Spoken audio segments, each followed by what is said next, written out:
Sud Radio, l'invité politique, Jean-François Achilly. Il est 8h17 sur Sud Radio, l'invité politique. Votre invité, Jean-François Achilly, ce matin, c'est Sarah Knafo, candidate à la mairie de Paris et députée européenne Reconquête. Bonjour Sarah Knafo. Bonjour Jean-François Achilly. Vous avez vu notre sondage à 3 semaines du premier tour. IFOP Fiducial pour l'opinion et Sud Radio. Vous pesez 11% d'intention de vote au premier tour. Et quand on regarde les scénarios de deuxième tour, Rachida Dati l'emporte face à Emmanuel Grégoire. On va faire les choses simples, sauf dans un seul scénario qu'on appelle une quadrangulaire, c'est-à-dire tout le monde se maintient, dont vous, et là la droite perd. Qu'est-ce que vous comptez faire pour ce deuxième tour, Sarah Knafo ? Alors, avant de tout complexifier et de dire... C'est simple ce que j'ai dit. On va d'abord pour les gens qui nous écoutent, qui sont dans leur voiture, qui vont au travail, on va d'abord leur apprendre une excellente nouvelle. La droite peut gagner à Paris. La droite doit gagner à Paris. La première chose que je retiens de ce sondage, c'est une dynamique de droite. On voit que je prends 2 points, donc la dynamique se poursuit. Rappelons que je suis passé de 5% dans les sondages le mois dernier vous estimez en dynamique entre 11 et 12%. Oui.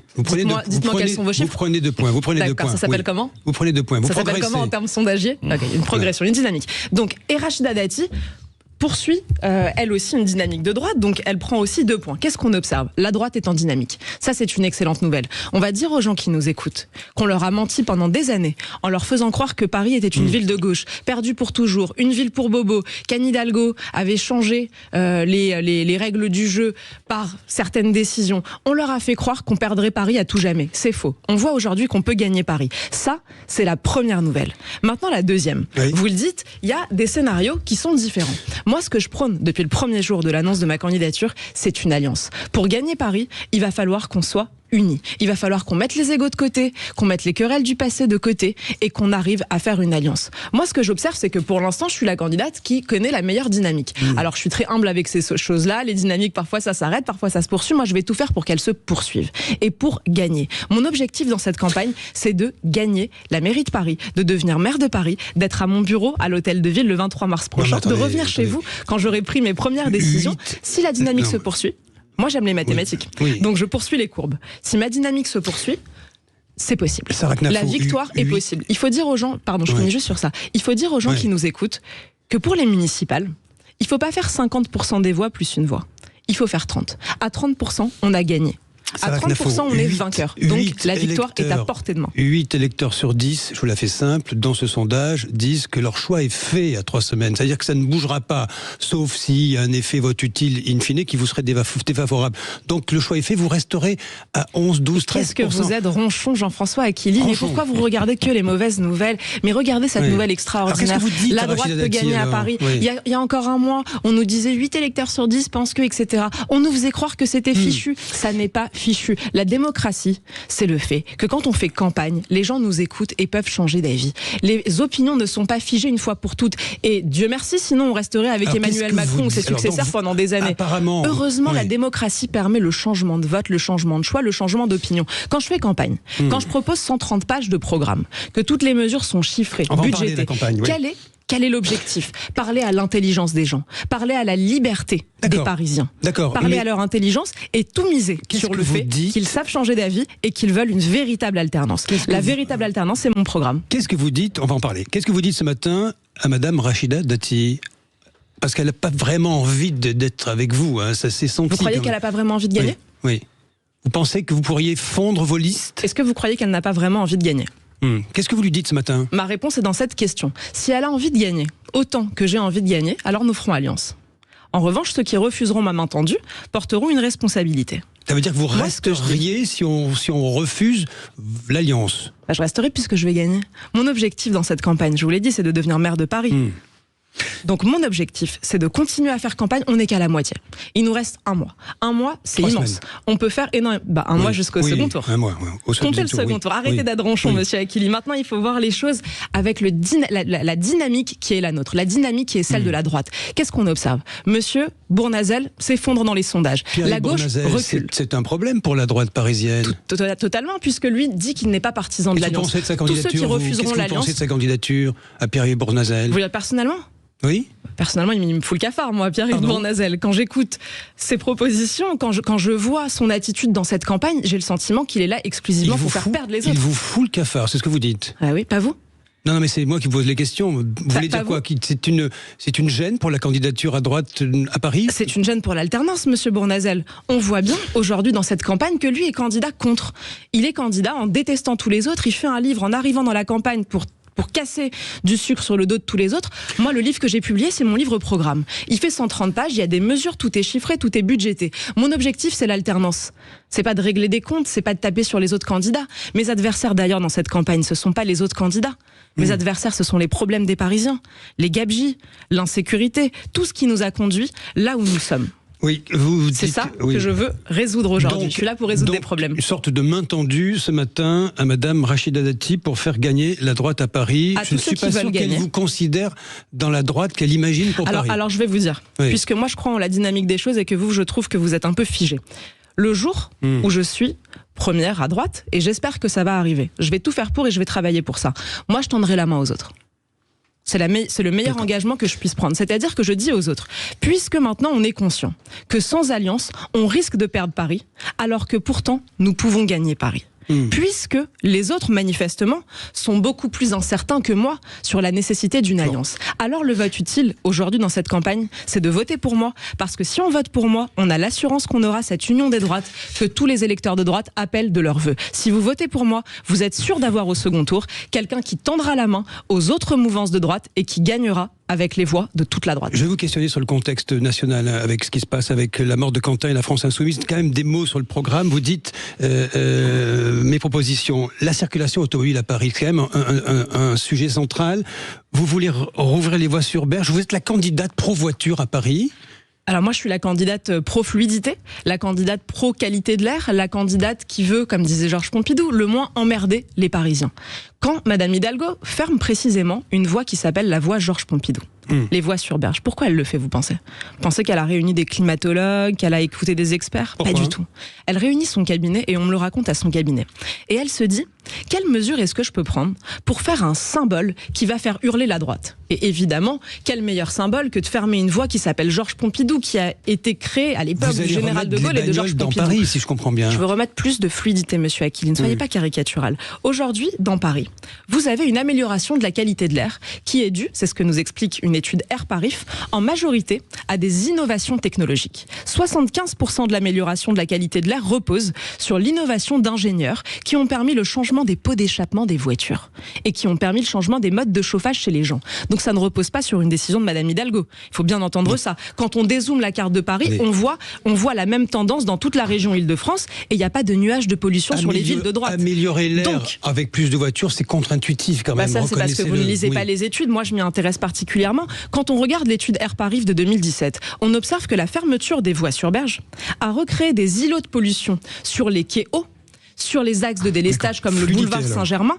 Pourquoi? Parce qu'une voiture qui est sur un trafic fluide pollue jusqu'à 3 fois moins qu'une voiture qui est dans les embouteillages. Ça, c'est la science. Et moi, je pense qu'il faut se reposer plutôt sur la science, sur des experts, que sur des mesures politiciennes et idéologiques. Par pragmatisme, donc, je rouvre les voies sur berge, sur la rive droite. Je rétablis le 80 km/h sur le périphérique. Je rouvre la rue de Rivoli à la circulation. Et par ailleurs, j'utilise la technologie, l'intelligence artificielle, pour piloter les feux tricolores par IA. On observe à Montréal et à Boston que ça permet de fluidifier le trafic de plus de 11%. Et dernière mesure qui, là, à mes yeux, offre un confort de vie pour ceux qui nous écoutent. Vous savez qu'aujourd'hui, dans les villes, 20% du trafic repose sur des gens qui sont arrivés à leur point de destination et qui tournent autour pour chercher une place. 20% du trafic.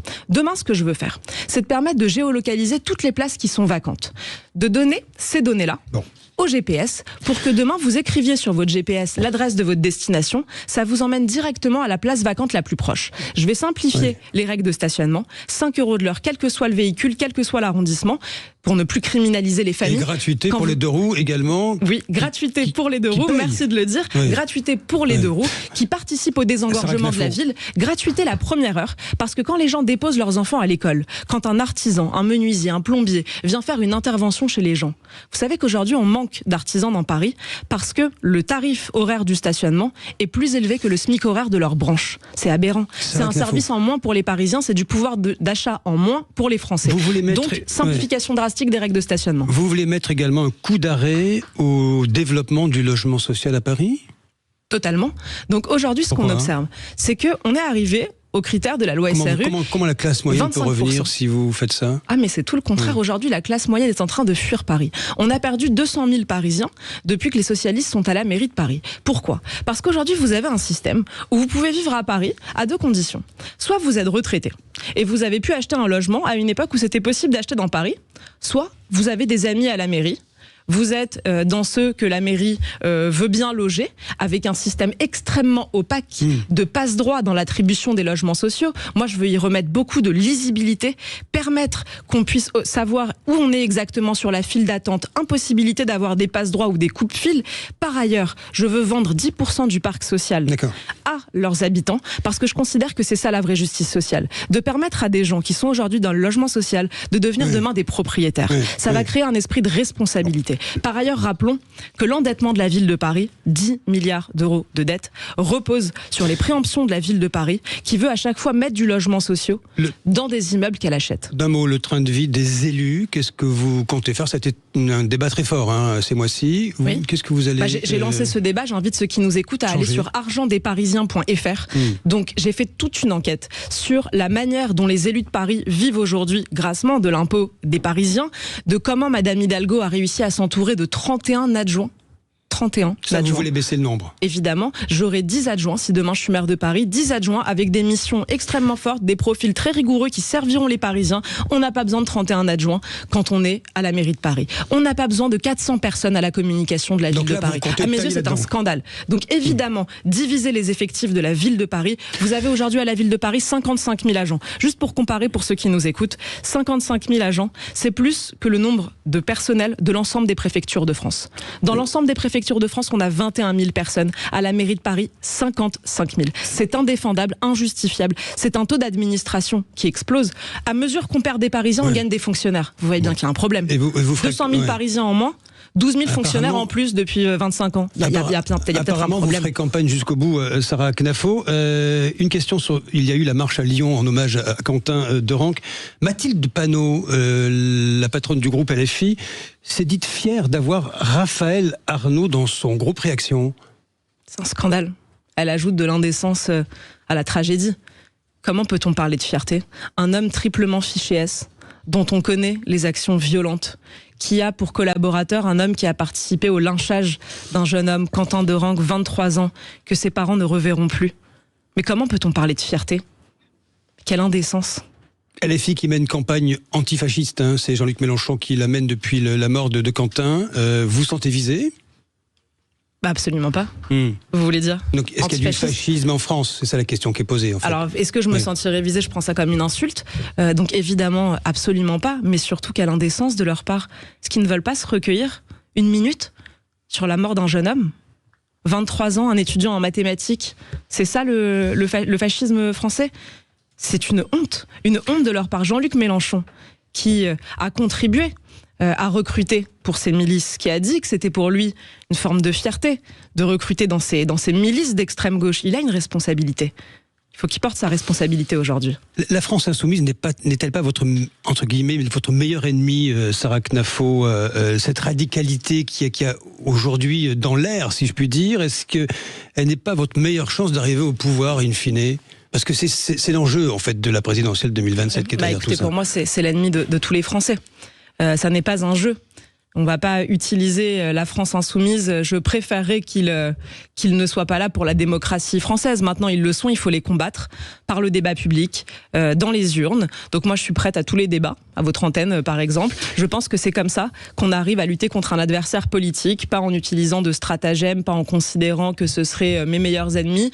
Pour la démocratie, j'aimerais demain mettre la France insoumise à 1%, que ça devienne résiduel. Et ultime question pour boucler sur la campagne Paris, puis l'heure a tourné.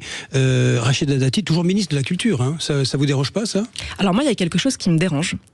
C'est le fait que Madame Laurence Descartes soit toujours à la tête du Louvre. Ça, je trouve que c'est un scandale. Oui. Ça montre que dans notre pays, finalement, on n'est pas responsable. Ça fait 124 jours que le Louvre a été braqué. D'une manière absolument ridicule pour la France. On a perdu la face quand on a vu le Louvre braqué, quand on voit que les joyaux français peuvent être de cette manière volés par des pieds nickelés en plus, quand on voit le procédé.